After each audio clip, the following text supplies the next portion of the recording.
expressed by Dr. Lee in this episode are solely her own and not reflective of the views of Flagler College, where she teaches. Hi, I'm Lori Lee. You're listening to Sticky Note Conversations with Erika Washington.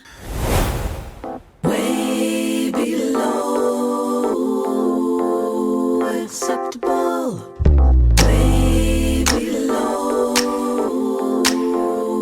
acceptable. On this week's episode, This idea that Black people were not human, that is so inconceivable, but absolutely what people thought.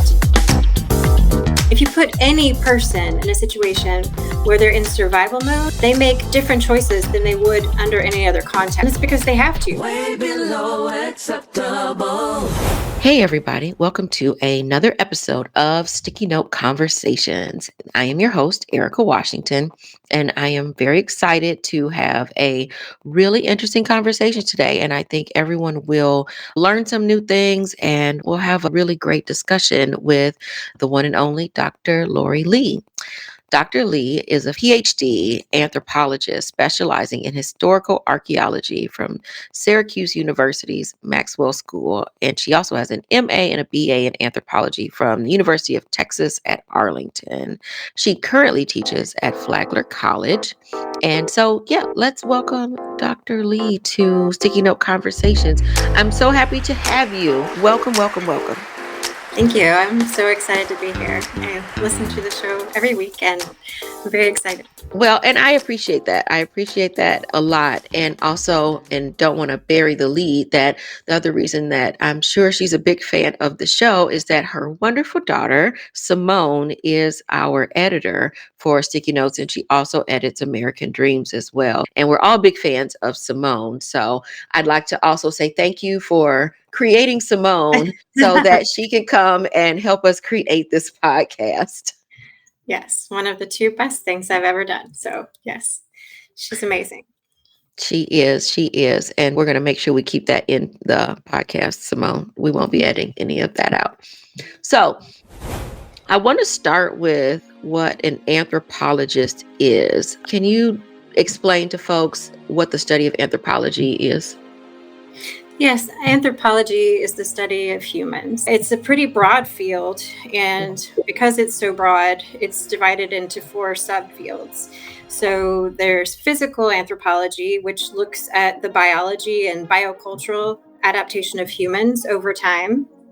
And there's cultural anthropology, which studies cultures of people around the world and defines culture as learned, shared knowledge that people use to understand their experiences and predict behavior, right? So then there's archaeology that looks at the human past and now also is looking at the contemporary present through an archaeological lens. So looking at the material remains of the past and present.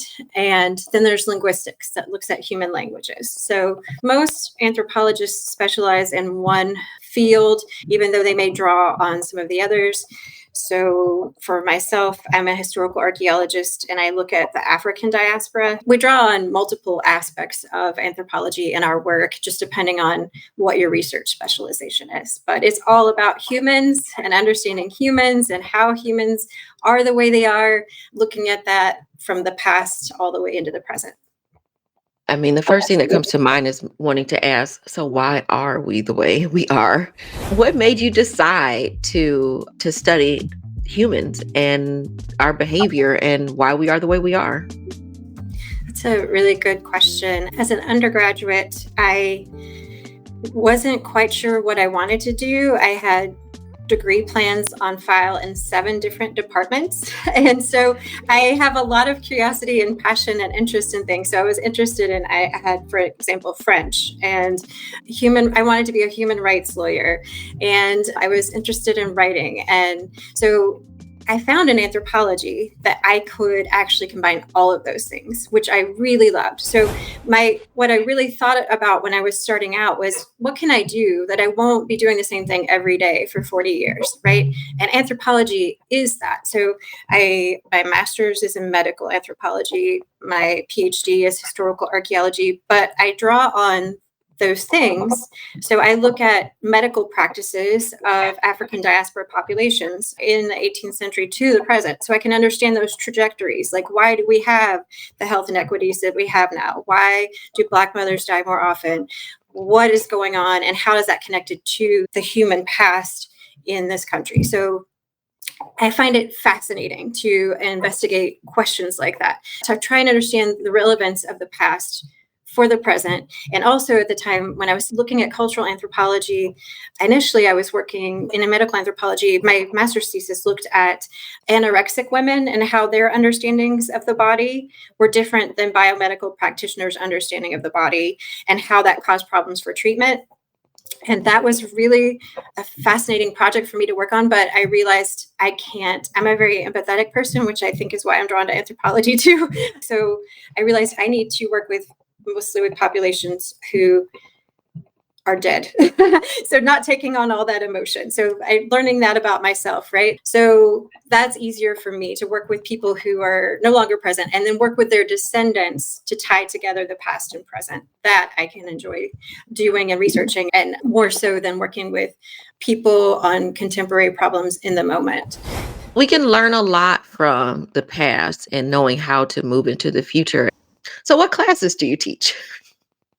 Okay, well, I am one of two full-time people in the anthropology department. So one of the reasons why they were interested in hiring me here, when I came on 11 years ago at Flagler College, anthropology was just a minor. And because I had experience doing physical anthropology, cultural anthropology, and archaeology, I could teach multiple aspects of the discipline, and I have continued to do that. I teach physical anthropology, so I teach human evolution and modern human variation. I teach anthropology of race. I teach African diaspora anthropology and archaeology. I do introduction to archaeology, some basic courses. And then I do specialized courses. I often engage in study abroad, and I like to take students places that are not places you could just easily go on your own. So for example, I've taken students to Panama. I'm taking students to Colombia in May, so that they can go and live and work with local people, and Trinidad as well. So Trinidad, for instance, has a group of people that arrived there. They're called the Americans, Merikin, and they are descendants of a group very similar to the people at Fort Mose. So on the west coast of Florida, there's a site called Prospect Bluff. It was historically known, and you'll see it on maps, as the Negro Fort. But the British learned something from the Spanish colonial playbook, and that if they were willing to offer freedom to British subjects who would fight the Spanish, then they could have a Black militia that would fight for them. So that happened at Prospect Bluff. But a number of those people made their way south before the fort was destroyed. And there's a descendant group in Trinidad called the Americans. So take students, for instance, to a place like that to live with local people, learn about their cultures, and learn about the histories by engaging directly. So when I do a class like that, a study abroad class like that, I like to the semester before teach a class about the cultures we're going to be encountering, so that they have some context. So we don't just show up there and here you are and they don't learn anything, right? So I'll teach classes related to those kinds of things. And I teach Native Americans as well, and kind of whatever people need. And then sometimes special topics that the students will create. So cross-cultural analysis of art, because I had a lot of art students who wanted that. And we focused on tattooing and the colors people use and why the symbolism associated with that. So that kind of thing. You know, it sounds to me like taking an anthropology class and an archaeology class really gives young folks or older non-traditional students an opportunity to be more culturally competent. And I think that is a through line for anything that you do, right? Understanding the how and the why, and that there's more to the story than meets the eye, leads people to be a little bit more open and a little less hypocritical, or just seeing things on the surface and not realizing that there's a reason why someone speaks the way that they do. And it's not a lack of education, but it's a part of dialect. And I remember specifically part of high school, I went to, it was like a mixed program where I spent half the day at my home high school and then the other half a day at this separate school. And the separate school brought in all of these other school districts together. And so there were 3 Black people total. And most of the folks who went to these other schools, that was probably the same with their population of Black folks in those schools. And so I remember them, particularly one guy, making fun of how I said birthday. And he was just like, it's not birthday, it's birthday. And I was just like, okay, whatever.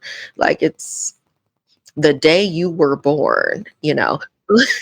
And so it was one, and it's weird because for whatever reason that stuck with me, and it stuck me in the way because I felt like he was trying to assert some sort of power over, I know how to speak the King's English and you do not, or what have you. But also, and some people will say I have an accent sometimes, and most people, anybody from Detroit says they don't have an accent, and we have some sort of weird Detroit accent that we do. But also my grandparents came from Alabama, and I was raised by my grandparents. And so I do find that I say words that way. And then also spend a lot of time in Missouri. People in St. Louis speak a certain kind of way. So I think it's kind of jumbled up. And now I have Invisalign. So we just add a whole list. We add a list to it. And it's just it's a whole just parade of sounds that come out of my mouth sometimes. But sometimes I will say things that sound very much like my grandmother, who was from Alabama, but all of it mixes together because it's layered, because that's how you learn to speak and that's how you spoke around your family members and all of that. And instead of automatically assuming that someone is less educated or that their dialect is wrong, I think that anthropology could give people, and it could be an eye-opening experience, it feels like. Because I never took an anthropology class, and now I'm trying to figure out why I never took an anthropology class, but I feel like I should have, because it sounds super fun, actually. But it feels like it should almost be required, I think is what I'm trying to say. It should be required so that people can have a level of cultural competency that can help them be more successful and just nicer people. I agree. And that is our goal if you're thinking anthropologically, then you have to suspend your own logic, your own cultural cognitive map, and try and understand people from their own perspective. And that's when you're being successful as an anthropologist. And you're also being successful as an anthropologist if you're always a student. So, for instance, the person who told you you're saying birthday wrong.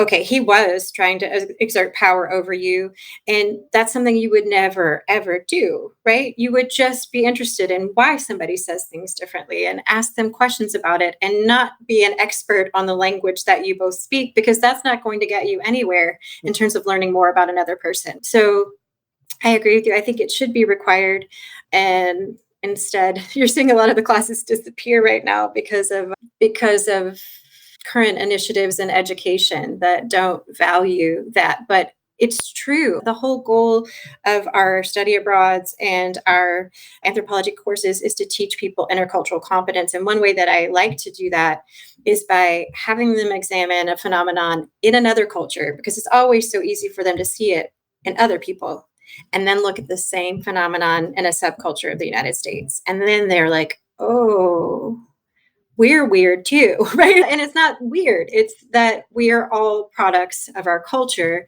and you can see these same phenomena. It's just harder to see it if you're looking at your own group, because it's normalized and naturalized in a way that it's not done for another culture. One thing that I am really interested in is a conversation around reparations. And so it's something that I have wanted to dive deeper into in the work that we do, but not just reparations in the historical sense of cash payments for enslaved descendants or the descendants of enslaved Africans, but also thinking about what reparations looks like for Black women and other women who were treated inhumanely through the medical field. So I had the opportunity a few years in a row to go down to Alabama, to Montgomery, to visit Michelle Browder's statues of the mothers of gynecology, the Lucy, Betsy, and Arnica statues that she created. And it's in honor of them, who were enslaved women who were used as guinea pigs to further gynecology pursuits, I guess. So fistulas in Mhm. specific, but Dr. Marion Sims. And so one of the things that I learned while I was there, that Dr. Marion Sims is still regarded so highly in the medical field as being this innovative person who helped discover this and that and the third. But at the same time, it's what is not discussed is how he did it and what lengths he went to and what pain that caused generationally. And then you can talk about Mississippi appendectomies and the amount of women who were sterilized without their knowledge for the case of eugenics, that sort of thing. So wondering how or if the work and study that you have done has brought you into those spaces to study Dr. Sims or other what I call evildoer doctors who, in their pursuit of medical greatness, also hurt a lot of folks. Yes, absolutely. I'm so glad you brought that up because again, that's the kind of thing that makes me angry and passionate to promote a broader social awareness of these systemic problems. And I do. So when I was in graduate school for my PhD at Syracuse, in a gender class, I did a research paper on that. So there were publications at the time already that explained that Sims had done what he had done, which at that point I was aware that medical students would go and excavate Black bodies and test those out, but I didn't realize that there was Tuskegee, also horrible. You could just go on and on, but I didn't realize there was testing on women in that way. So for me to think about this idea of the way gender is constructed and how they constructed in the past, how it was constructed and present according to, depending on your ethnicity and your class. And these women were not given pain medicine, right? So they had to give birth, they had to go back out in the fields, and this is why they had those fistulas. They weren't given the time they needed to heal. And when he did the testing, the approach was that Black patients didn't need pain medication, which is insane, absolutely insane. So I think people, as you said, should know more about that, and that there should be, I'm in full support of this idea that you're talking about in terms of reparations, and this is one of the reasons why I'm so frustrated and upset about this canceling of DEI, because part of DEI is reparational, right? It's restorative justice to try and equal some of those inequities. And it makes me so angry that people say, oh, you're promoting people who aren't qualified. Oh no, we're starting at the point of everyone's qualified. And then we're moving on from there, right? And I know you know that. So I think canceling DEI, and then also the way the current administration is erasing histories, literally erasing histories. So they wouldn't want those kinds of things taught.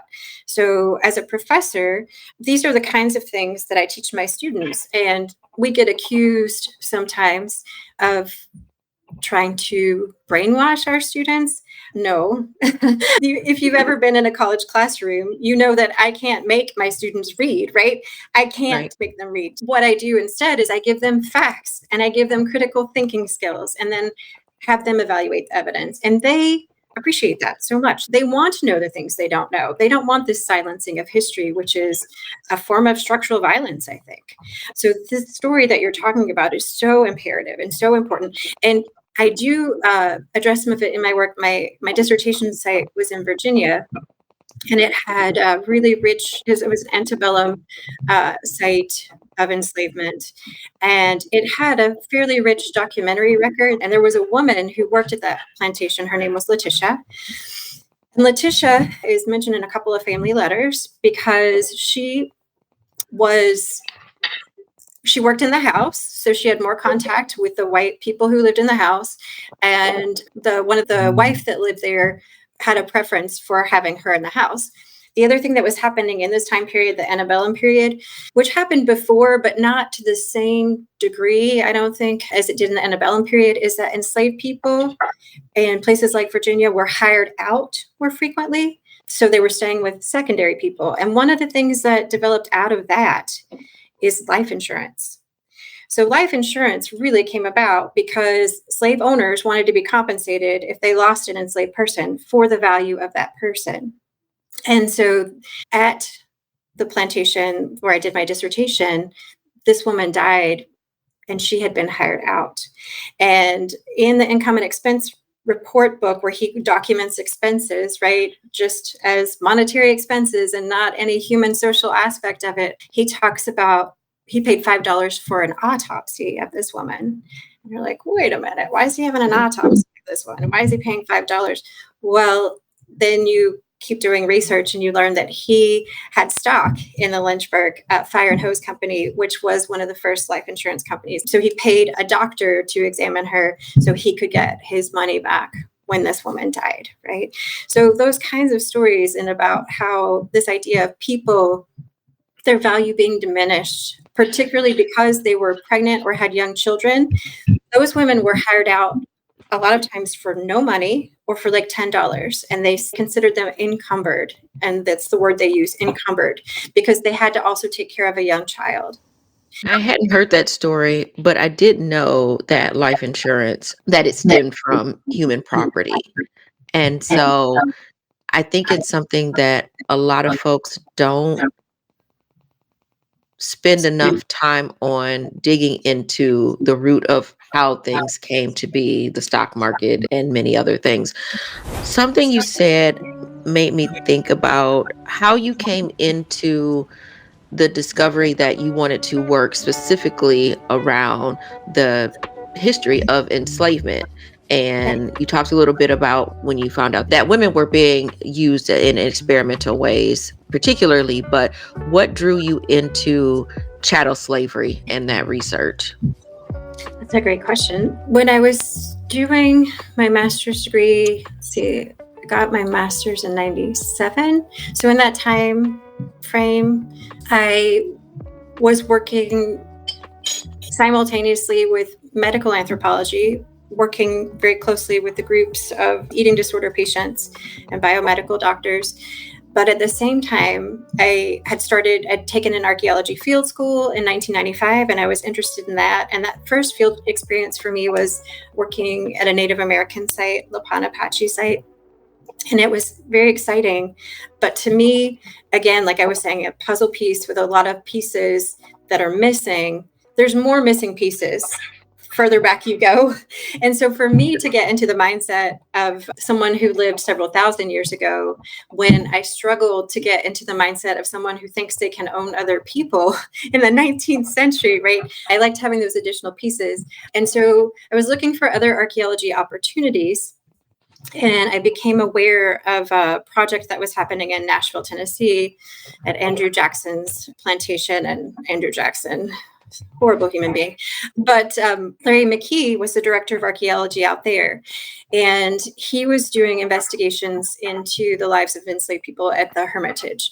And so the work of looking at the lives of enslaved people archaeologically really started with Charles Fairbanks at University of Florida in 1968. And he trained a generation of students who then trained generations of students. And so Larry McKee was part of that group. He worked with Jim Dietz. So my dad lived in Nashville. Again, I didn't have a lot of money, but my dad lived in Nashville. So I thought, oh, maybe he'll let me come. I applied for the position that came open and I didn't get it. But then I wrote him a letter and said, hey, can I come and volunteer out there? I have a place to stay. Do you mind if I come and volunteer? And he let me come out and volunteer. And to me, it brought together all those additional elements that I was interested in, right, in terms of languages and whatever. But I had wanted to be maybe a human rights attorney. So I really love this idea of having material culture that is far more democratic than the written record, right? So if you attempt to keep enslaved people from learning how to write, and we know that people did learn, and we have evidence of that, to keep power over them, then their trash is a pretty democratic way to learn things about them. So I like this idea of putting the voices back, giving voice to people who that had been taken from, right? So I was very excited about that. And then I thought, okay, yeah, this is exciting. This is definitely what I want to do. Not in an idea of speaking for people, never do I want to do that, but amplifying other people's voices about what their stories are and what their history is. And I've been doing versions of that ever since. And I think that's really important. I mean, I think that's a part of what the podcast is, what some podcasts can be, is that opportunity to lift up the stories of the past and even some currently, which I think shows how we repeat ourselves a lot of times. And so specifically when we think about enslaved folks and then even going into Reconstruction, in that same trip, this last trip to Montgomery, I was able to go to a couple of the museums down there, and the Equal Justice Institute, the museum there, when you walk through, and it's like a self-guided tour, and you stop, and in front of these mirrors, these like holograms come out at you of people who were enslaved, and they start talking to you and they start telling you, this is what happened to me, this is where I lived, this is, how they were treated, that sort of thing. And you can just walk through and stand in all these different spaces, and then a woman is singing and she's asking, have you seen my child? She was here and they took her. And to be enveloped in that for hours, because in the end, I wasn't even able to finish the entire museum because we had to go and I had a flight to catch. It was the last day that I was there. But to be able to be in the midst of it felt really special. And it was a way, I think, to help connect dots for folks who we still have deniers, that people think that slavery wasn't that bad, or it wasn't what we think it was, or the Civil War wasn't about what we say it's about, and all of this different rhetoric. And it's because the history has been erased. And it's because some of it was never written in the first place. Because as you said, a lot of folks didn't know how to read or write. And that really didn't matter what color you were. It was illegal for enslaved people to learn how to read or write, but there were plenty of white folks that did not know how to read or write as well. One of the things I think that affected me the most when I went to that museum in Montgomery was I didn't realize that they lynched children too, that it just didn't compute. Like, I remember the first time I saw Emmett Till and read about Emmett Till, and I want to say I was in junior high school maybe, and I opened a book and I saw his image. Yeah. And then there was another image of a little boy that was tied around a railroad. I forgot, like a railroad stake, I guess, the big metal piece they just bang into the ground. And he was handcuffed but hog-tied, so his knees were up around him and to his chest, and so he was hugging it, but he was stuck to it. He was in a penitentiary, and he had to be like 8 or 9 years old. And then I remember hearing about one of the youngest children to be executed, and he was about that same age, and he was so small they had to boost him up so that they could properly kill him. It was all very disturbing. But to be in this museum, and this was just like less than a month ago, to realize that they would hang babies, like actually lynch and hang babies, and also lynch mothers, and they lynched mothers who were pregnant and then cut their bellies open and make the baby fall out and just let it hang that way. And I think about these cruelties and who saw it and how that affected them, the secondhand victims, I guess, because they had to run away from it. And to know that this happened and you run away from it and you end up somewhere else and you're always afraid what that does to you, and then what that does to how you then parent or try to raise children or try to hold a relationship with someone. And that always takes me back to the conversations around reparations and what does that look like for just the dismantling of communities, because those things sit with you and those things end up in your DNA in ways where you can't quite put your finger on why your family doesn't function well. Like some of it is just regular old tomfoolery, but some of it is just passed on fears of things and passed on regret and this way of just not being ever able to not be anything but stoic at times, not ever having the ability to have emotions other than anger or being afraid. I don't think people really dig deep enough when we talk about the repercussions of slavery and Jim Crow on top of just how it affects folks now, basically. I think that's a really important point that you make. And that, again, that's something that if you're from a community, as you're saying, people know there's something, can't quite put your finger on it, but you know it's there and you know it's real in a way that someone who hasn't experienced that can't relate to. And that, I think that's one way that white privilege is a problem, right? Because when people haven't experienced something, they're like, oh, that's not, I mean, how could you say slavery wasn't so bad? Because people were getting very sanitized versions of what it was. They were silencing those histories. And until you get the age of photography and you see these photographs, like you're saying, see a picture of Emmett Till, see a picture of this child, and the trauma of having to experience someone in your community going through that and then not being able to talk about it. So that having to hold those things in, and now we know biologically that there is, you're right, in your DNA, there's epigenetics. This can be passed down. This trauma, intergenerational trauma, can be passed down for the current studies say at least 4 generations, right? And so that is having a direct impact on, so again, this idea that everyone starts from the same place and has an equal chance in life is absolutely not true, because people who experience that intergenerational trauma, they are most likely to experience smaller birth weight. And when there's smaller birth weight, your chances at survival and thriving are so much lower. Just even that one thing is problematic. And so you have to know the history, you have to know the context, and you have to understand the biology. And I guess that's another reason why I like anthropology. It is this biocultural interaction. We're looking at sort of all of it. And the other process of that is the dehumanization, because how could you possibly harm a child? It's because you have been brainwashed to think that certain groups are not human.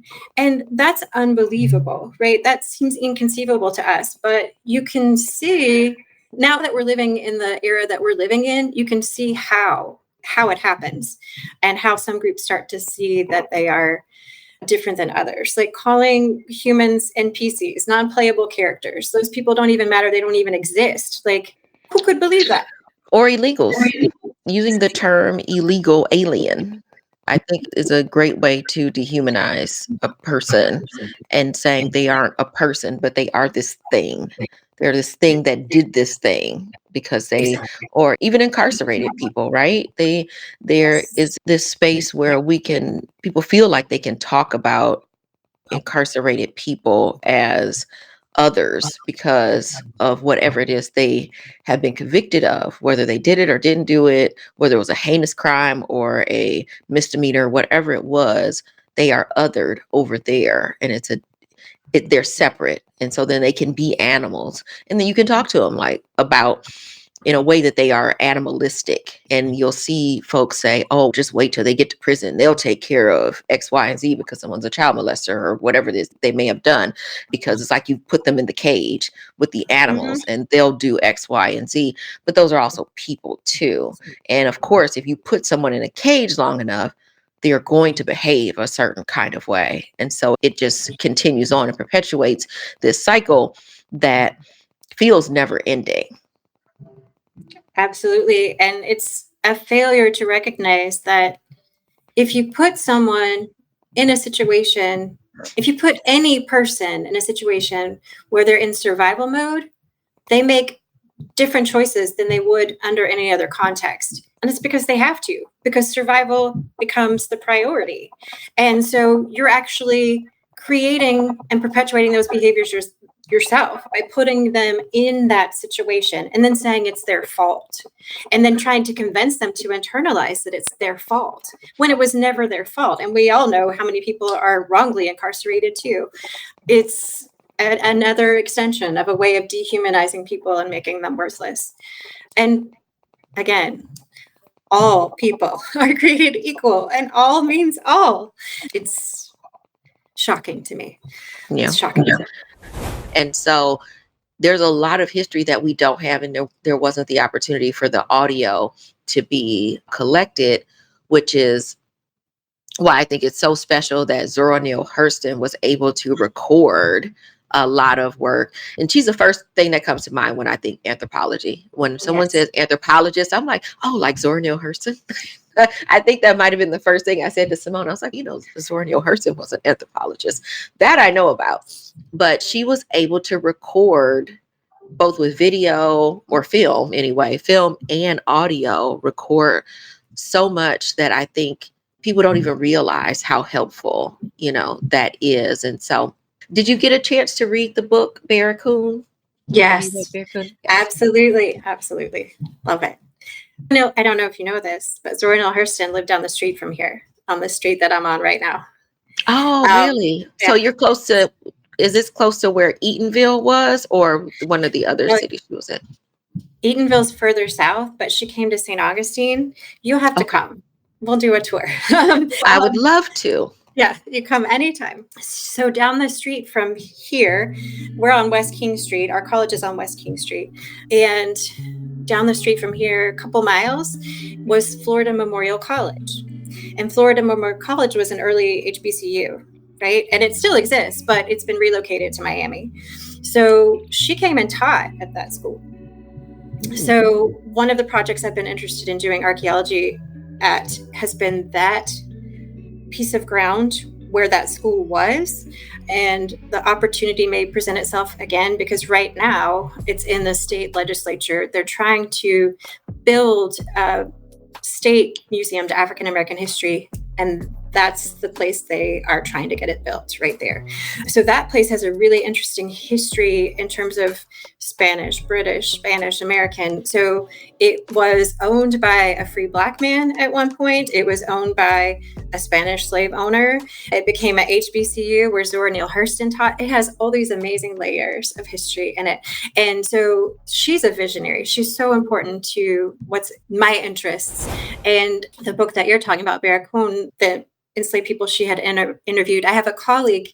He actually went to Flagler College as an undergraduate. Neil Norman, he's at William and Mary now. He did some archaeology at that place. And the stories are amazing. So you have African people who are brought to the plantation late, and she's recording those stories. They're just priceless. She also was very key in the work that I'm currently doing. So for 5 years, 5 field seasons, I've worked at Fort Mose. And Fort Mose is 2 miles in the other direction down US 1. And it's just north of the city. And it's the first legally sanctioned free Black community in what became the United States. It was Spanish territory then. So it's an important site of the Underground Railroad that ran south.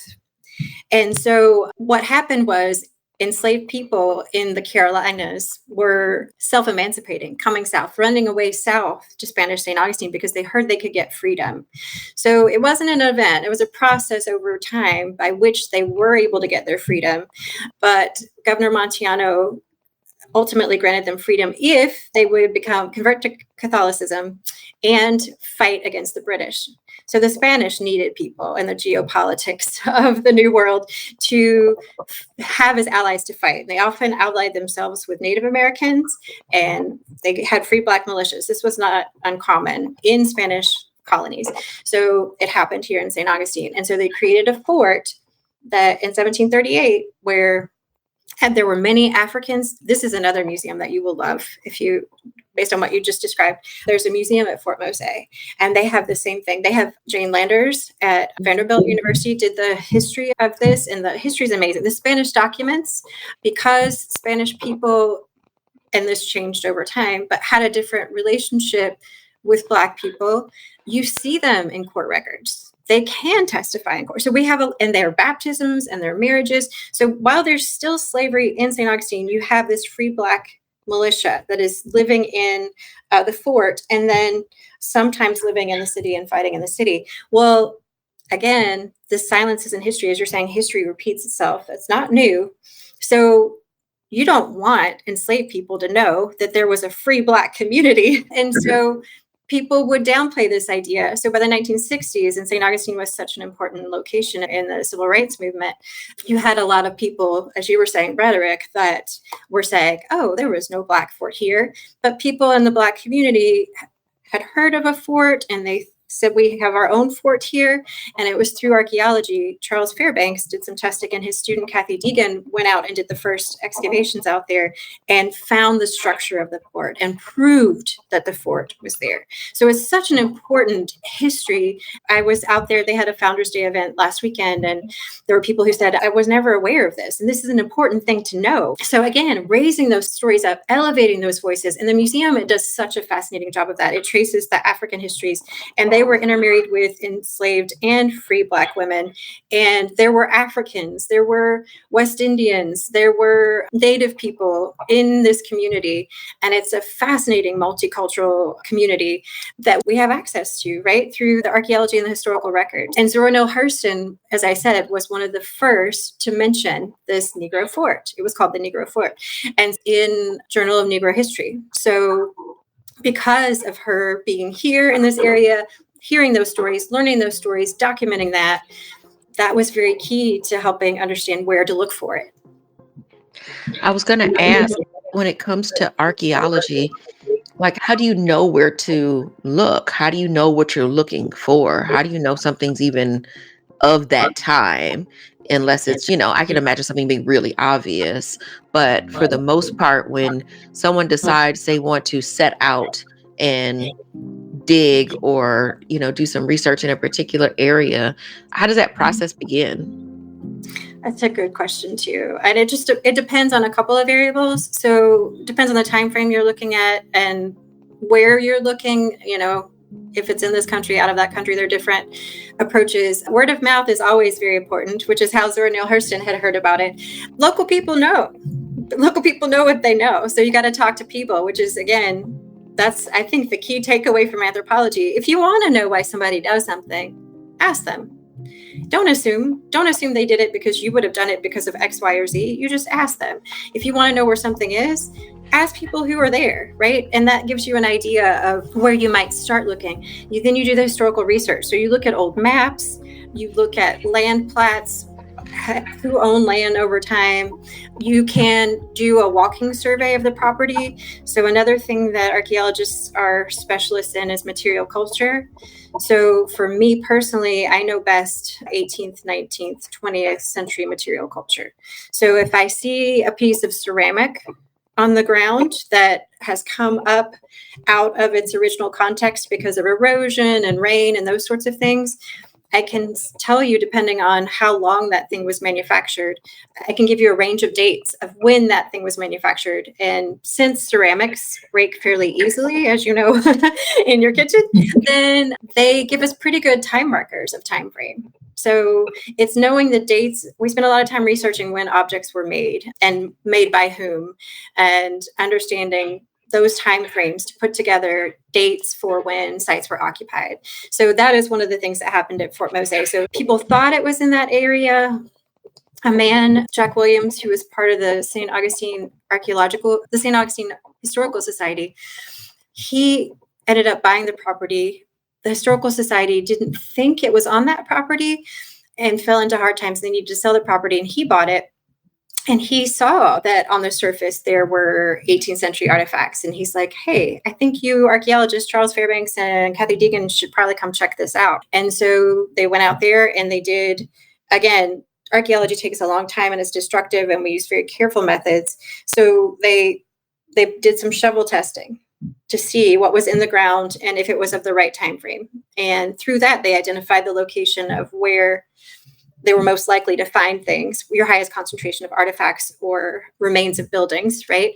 And that is where they found the second fort that was occupied 1752 to 1763.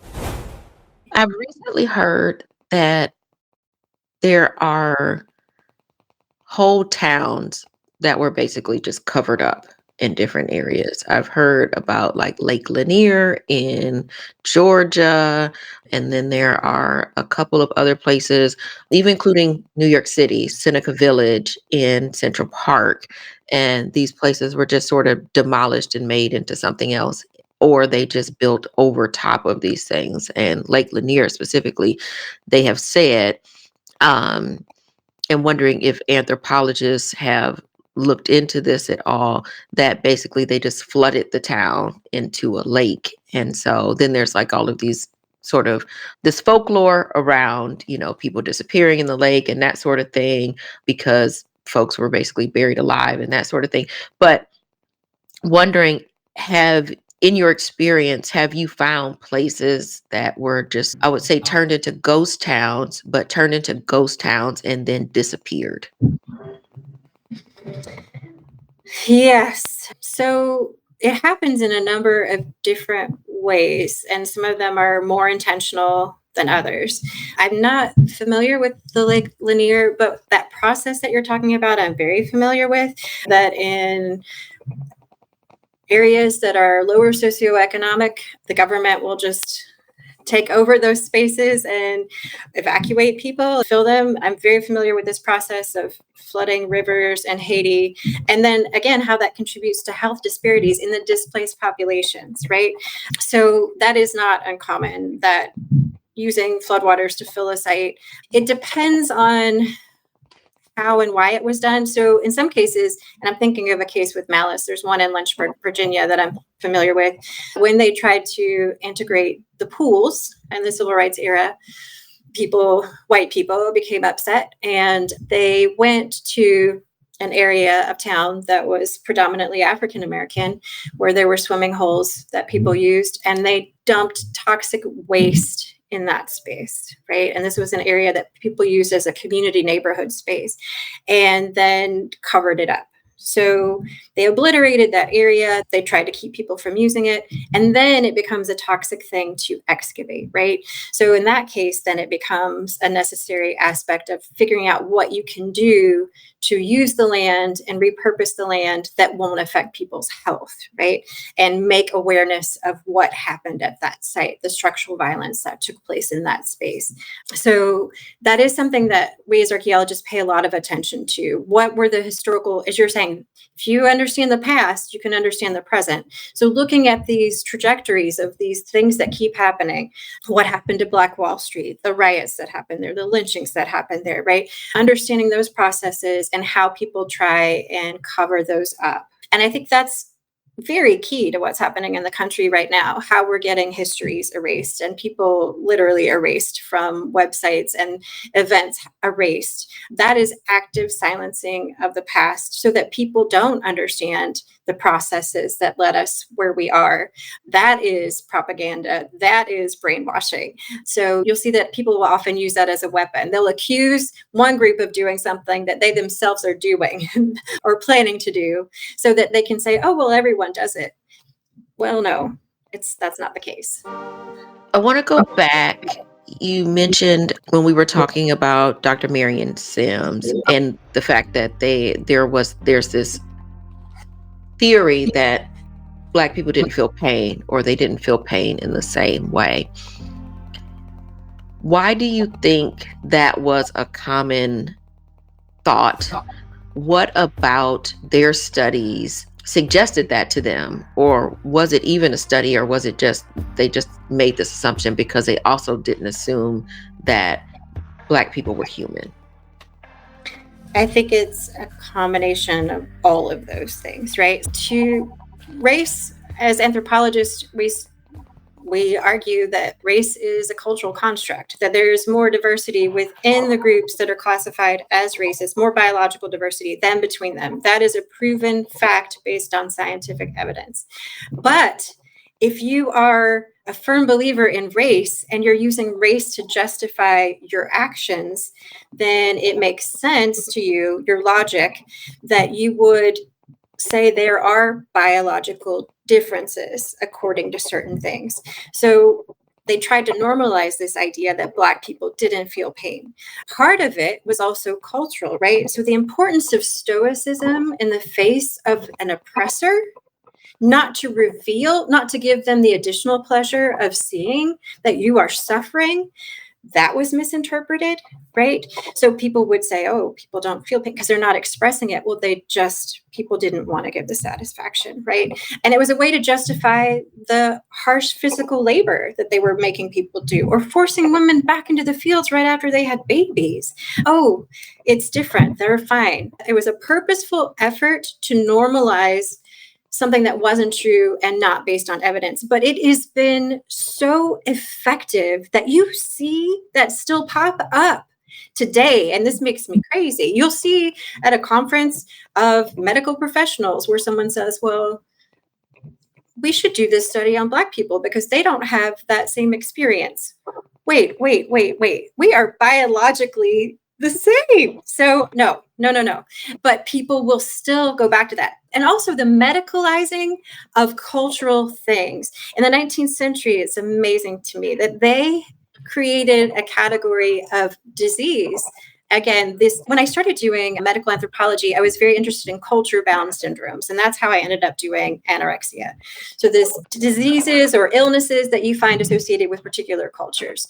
So in the 19th century, you see biomedical doctors saying that there's a disease called droptomania, and this causes Black people to run away who are enslaved. And it's a disease. It's not that they want to free themselves. There's some disease there, right, that causes this. So again, medicalizing things that are cultural or social behavioral things is not uncommon either, because then you can say, oh, they didn't really want to leave because remember, their conditions weren't that bad, which is also false. And so they had that urge because they had this disease, which is insane. But Yeah, because it makes me think about where I'm not even sure what the statement is there. It's because I've never heard that before, but to assume that they wouldn't want to leave a oppressive situation and they had to do it because of disease. So where's their touch with reality of just life and humanism? But I guess then that begs the question of them whether or not they even believe that they were human. So no different than any other animal, I guess, that would stay.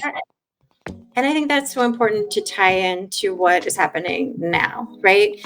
Anytime you get a group of humans dehumanizing another group of humans, they're doing it for a purpose that they feel is advantageous to them. And they will do everything they can to normalize that. And you see that happening now, how people are being dehumanized. All different sorts of groups are being dehumanized and categorized as being more or less deserving than any other people. No, we're all human. We are all created equal, and that means all of us, right? But it is a common strategy that oppressors will use, dehumanizing people and then naturalizing that dehumanization. So you'll see that ideology will start to be picked up in other institutions, right? Like sometimes churches or the government and or other cultural institutions. They will start to normalize that so that people, to me, it's just another example of false consciousness, right? So how do we use cultural institutions to mask oppression and inequality and make people believe that everybody has the same opportunity in life when that is absolutely not the case? Mm-hmm. But yes, your point, going back to your point about this idea that Black people were not human, that is so inconceivable, but absolutely what people thought. Absolutely. In the face of all evidence. Otherwise, like how many slave owners enslaved women and produced children? How would that happen? You know, right. And just denial. So, I was thinking about what you said about talking to people to understand what an area holds historically. And it also makes me think about Alabama. Alabama just has there's so much history there. And so On a trip down to Mobile, I was able to go to Africa Town. Africa Town is where the Catilda is under the water. And we got to do a riverboat ride, to the place where the Catilda is. Obviously, we couldn't see anything, but, just being in that area. And I think about my first learning about the Catilda was through the documentary. I think that was on Netflix. And I didn't know that this even existed. And I think at the time, I didn't even know that Barracoon was connected to this documentary at all. And so understanding that the people in that town had said for a long time that a slave ship came over, and a slave ship came over a lot of years after the emancipation. And yet most people didn't believe it, and they had no one to help them verify it. And then the folks who were descendants of the slave holders who brought over this last group of enslaved Africans didn't want to talk about anything at all. And to this point, still aren't really talking about anything at all. And they still own a lot of this land, and they still are not forthcoming with what happened, of what they know that happened. So I guess I'm wondering, when you only get one side of things, it's really hard to create a story or an accurate picture of what happened, because you only have what has been passed down.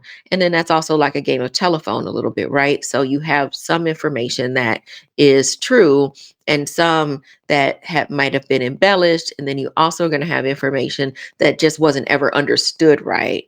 Because if you read Barracoon, the one thing Zora Neale Hurston did was write it in his dialect, and which makes it really difficult to understand all of it. And I don't know, I guess I'm just wondering, in your learnings and in your adventures of trying to uncover stories, how do you piece something together when you have such little information, and you only have information from a side that's willing to offer something, and you have another side who just pretends like it didn't happen at all?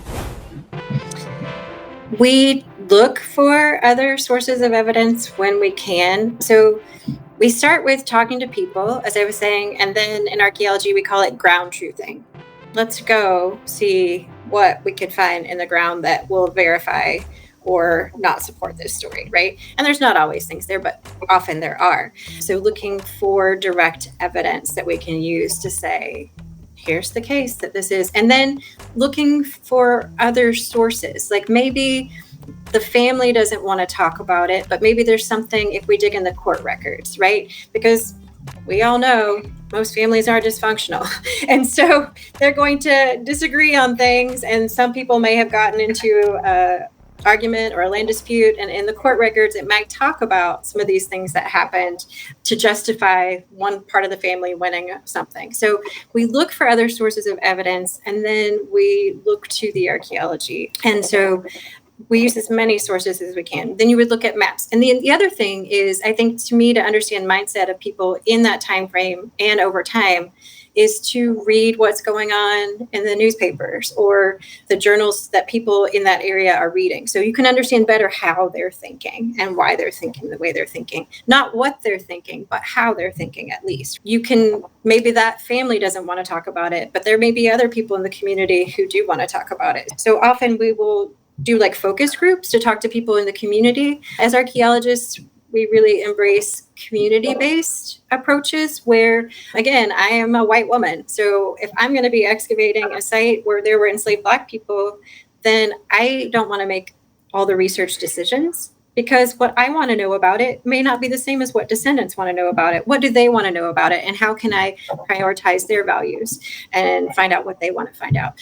And what kinds of records can I help them with? So often showing them the sources that are available, showing people the sources. So doing genealogy workshops and showing people what kinds of records are available and how we can piece together, how we can get more information. So that was part of my dissertation work as well, like working with descendants and working with records. And that's how I found some things in archives that, there was a man, like you were saying, he had been sold in further south, and he was looking for his family in the freedmen's records, and he was trying to find them. And then, the former owner wrote a letter and said, you need to, your children are told him that they were in the area, but if he came and took them, he had to take their grandmother because she was useless and couldn't do any work. So you get those kinds of perspectives and how people are thinking about things, and that there are sources out there that if you're patient, you can try and find them.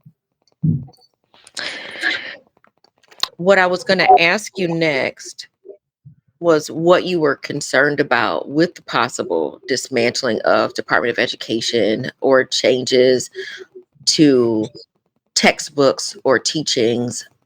I guess the what if, how scary is the what if, especially for what you do and the things that you feel that people need to know and understand as far as the history of human beings, especially the history of human beings in the United States? I think it's very scary because it's also happening in history. I have a lot of close colleagues in history because I do historical archaeology, and we've been having these conversations, and our disciplines have been putting out statements about it.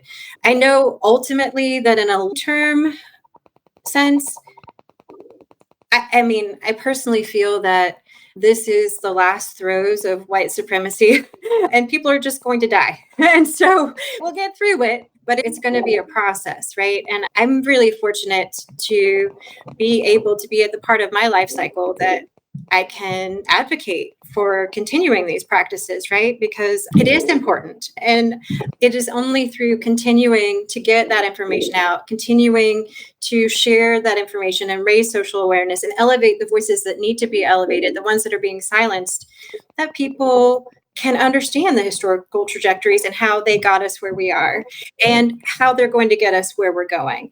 And so I think that's where I draw some hope from the past, is in seeing that people have been here before and they've gotten through, and how did they get through, and how can we adapt those methods for getting through.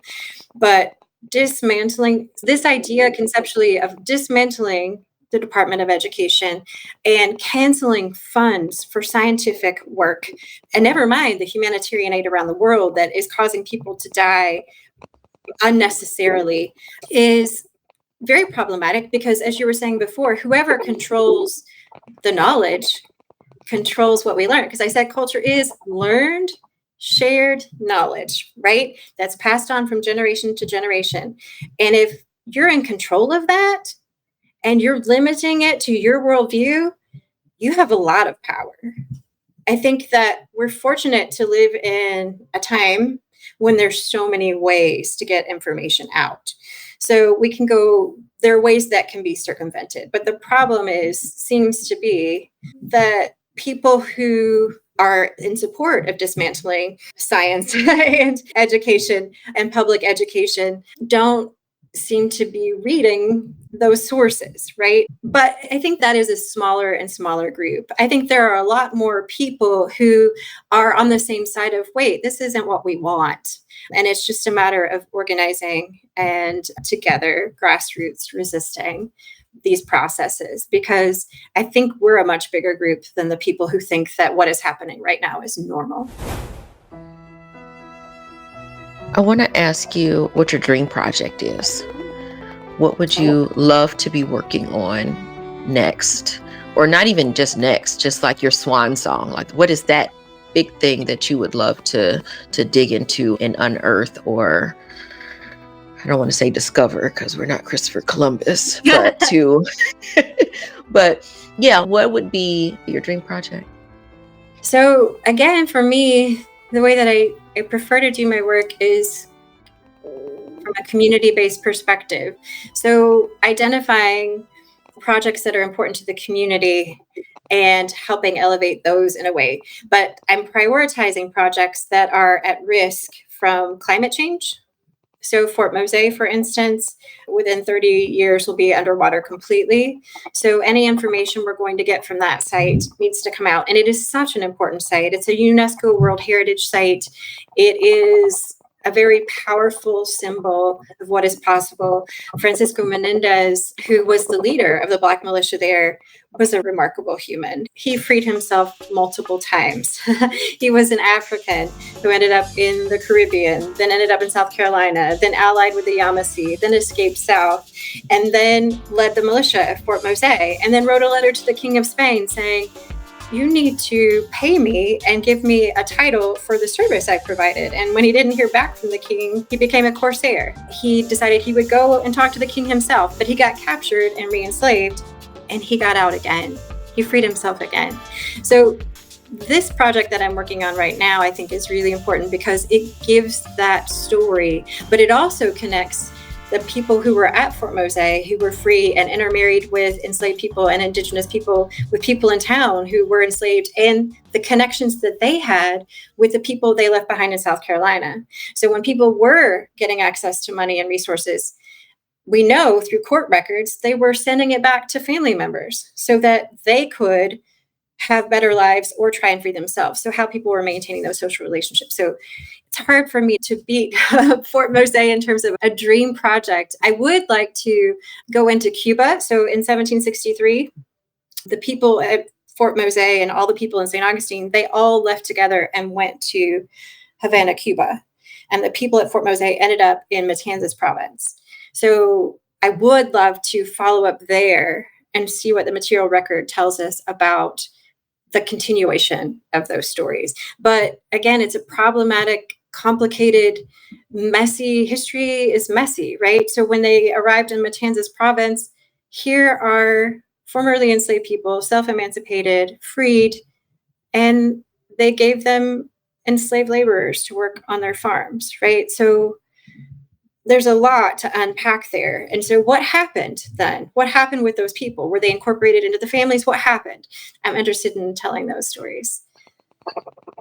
I think that would be amazing. So right now, is Fort Mose something folks can tour? They can go down and there's things for them to be able to see and learn about? Yes, again, because when Kathy Deegan and her students and Jane Landers started this project in 1986 and 87, the archeology component, they knew how important it was. And they partnered with the Fort Mose Historical Society and the Black Caucus of Florida. And they knew it was important to share this information more broadly. So first they put together a traveling exhibit that went around the United States in a book. Darcy McMahon at University of Florida Museum did that with Kathy Deegan. And so there's a great book that people can have access to that's got a lot of pictures of things. And then if you come here, coming to the place is very powerful. And they have a museum on site that you can visit. And it is so well done in terms of representation. It is so well done. And it has sound booths like you're talking about. And it has images so you can get a sense of the people. And it has timelines. It's very powerful. And they just now reconstructed a replica of the first fort. There were two there. The first one was 1738 to 1740, and it got destroyed. And then the second one, 1752 to 63. So there's a new replica they've built of the first fort, and they're going to have the ribbon cutting for that May 9th. So there is actually, and one of the things that you were talking about is those holograms and how when you were at the museum, they would come out and speak to you. Fort Mose does the best job I've seen of using historical interpreters. So they have this, if you come, you should come when they do Flight to Freedom. So they have reenactors who you walk through this trail and they'll come up behind you and they'll say, have you seen, like you're saying, we need to be quiet.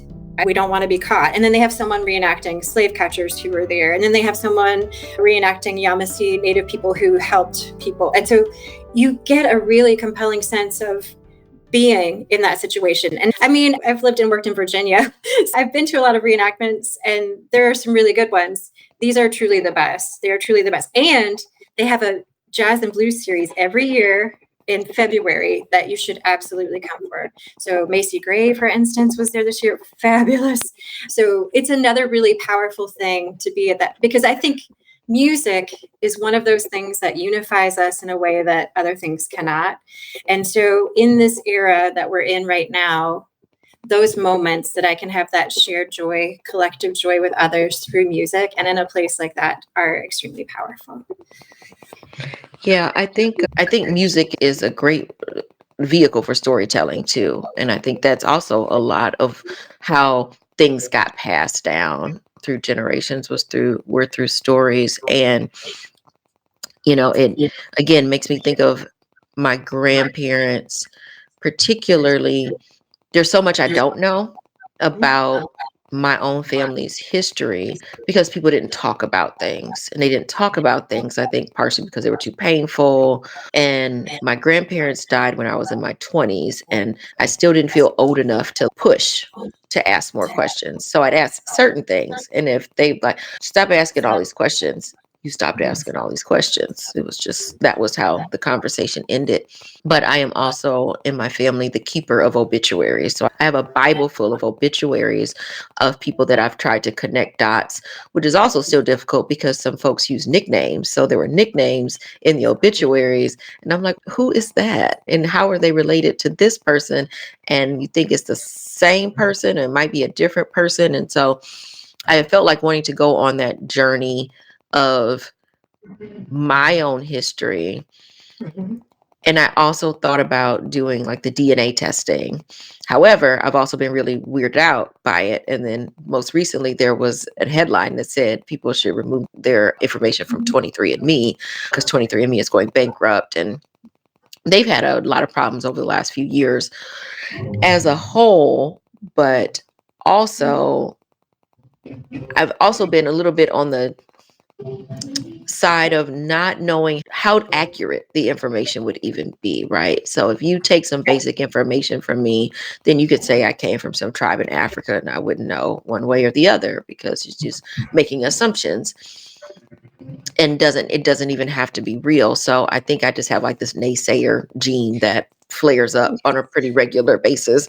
And so I've just never done it, but I've thought about doing it because I also know people have been able to connect to other people, that way too, and start to tell your story.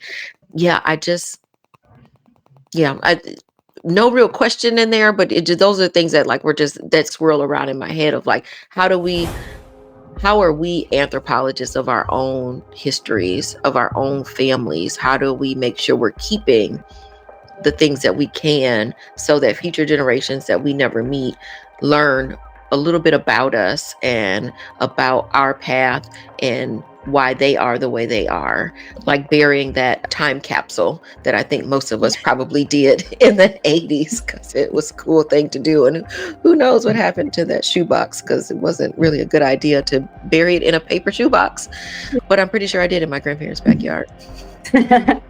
No, I really like the way you frame that, anthropologists of our own family. And it's true. It's nice that you've taken on that role for your family and how best to preserve and what to preserve and what to. I mean, that's a trickier thing we deal with on a public scale, is recognizing when you're working with a community, what people want public and what they don't.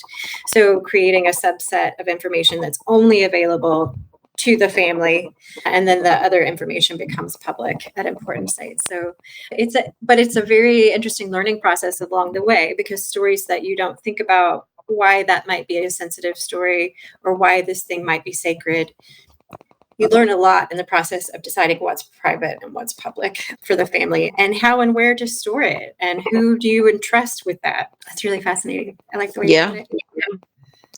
So before we go, I always ask two questions. I ask people about democracy. And I wanted to ask you if you thought what is democracy, and do you think we have it?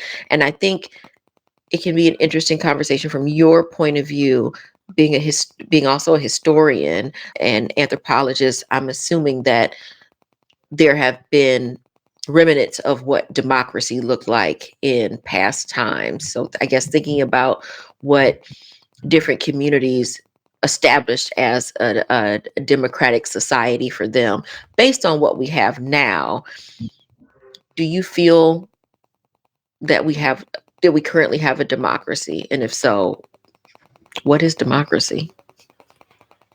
That's a really good and hard question. Through teaching about and learning about and with Native American communities, I have learned that the United States democracy is based on the Iroquois Confederacy.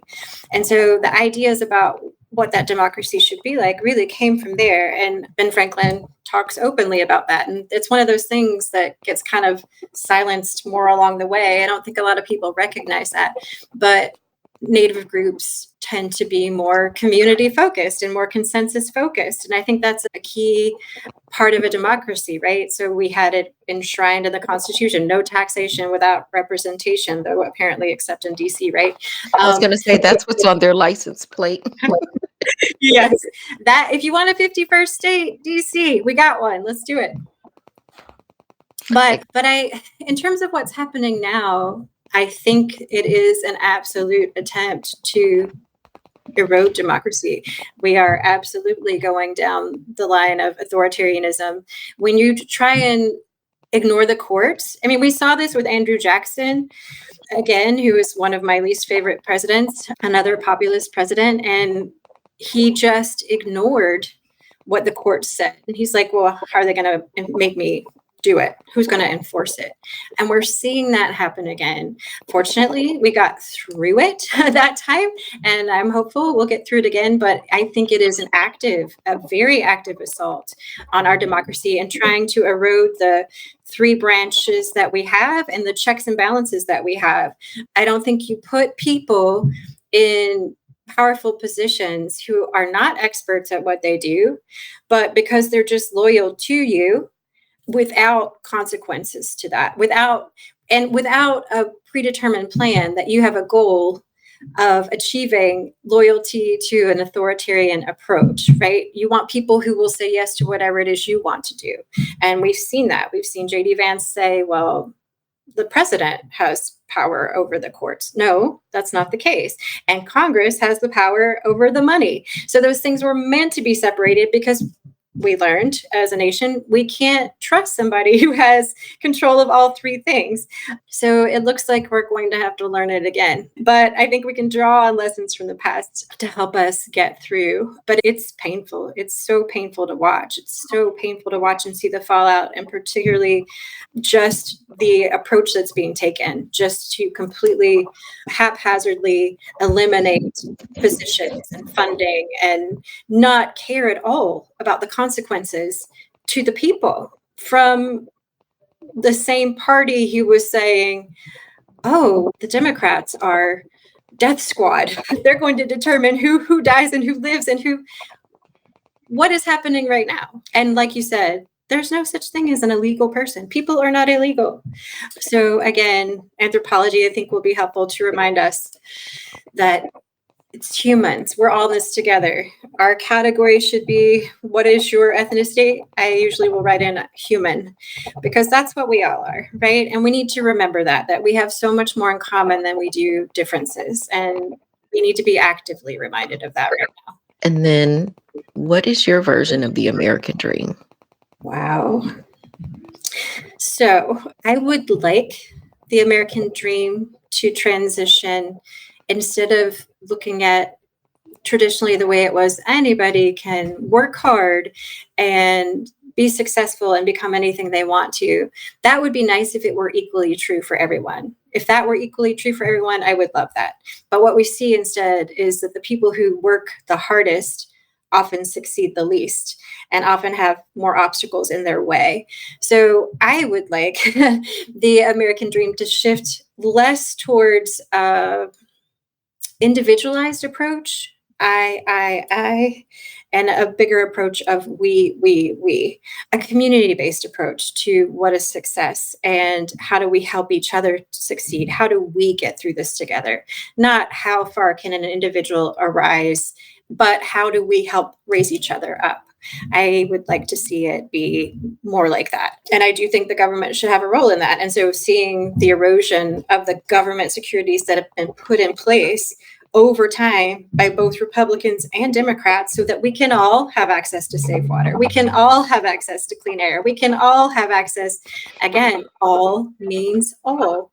That's why that's so frustrating to me, because we should have healthcare as a human right? We should have all of these things as a foundation and then build from there. We shouldn't have such disparity in terms of classes in a culture, American culture, that tends not to think as much about class as they do about things like race. We need to start thinking about class because it's a real problem. So I would like to see a less hierarchical structure to the American dream. I would like to see a more communal-based approach to the pursuit of happiness. We all have that we all have the pursuit of health and happiness, equal access to healthcare, and equal access to education to achieve our dreams. As you're saying, I got the opportunity to choose what I was passionate about and follow that, knowing it's not going to lead to great monetary success, and not having to be concerned about that. Not because I have money, but because I have enough to survive, and everyone should have that opportunity. And to me, that would be an inclusive America with no illegal people, access to resources, and pursuing happiness. And that we think of each other, and that we prioritize people over property. That to me would be the American dream. And I think that's beautiful. And that sounds like reproductive justice to me. I want to thank you, Dr. Lori Lee, for joining me on Sticky Note Conversations. This has been a really enjoyable conversation, and I am going to take you up on the offer because I've actually never been to St. Augustine. So I'd love to come down and get a full historic tour of all the things and go all the places, which usually means eating all the foods too, because you can't have a historic tour without some historic meals thrown in there. But again, I want to thank you. This has been really enlightening, and I've learned a lot. I think listeners have learned a lot, and hopefully this will motivate them to do some more research on Fort Mose, St. Augustine, but also just anthropology as a whole, and help us all become just a little bit more culturally competent because of you today. So thank you so much for joining us on Sticky Note Conversations. Thanks for listening to Sticky Note Conversations with Erika Washington, hosted and executively produced by Erika Washington, with editing by Black Gypsy LLC and Simone Endress. Special thanks to KUNV 91.5 in Las Vegas. This show is powered by Make It Work Nevada, a project of Tides Advocacy.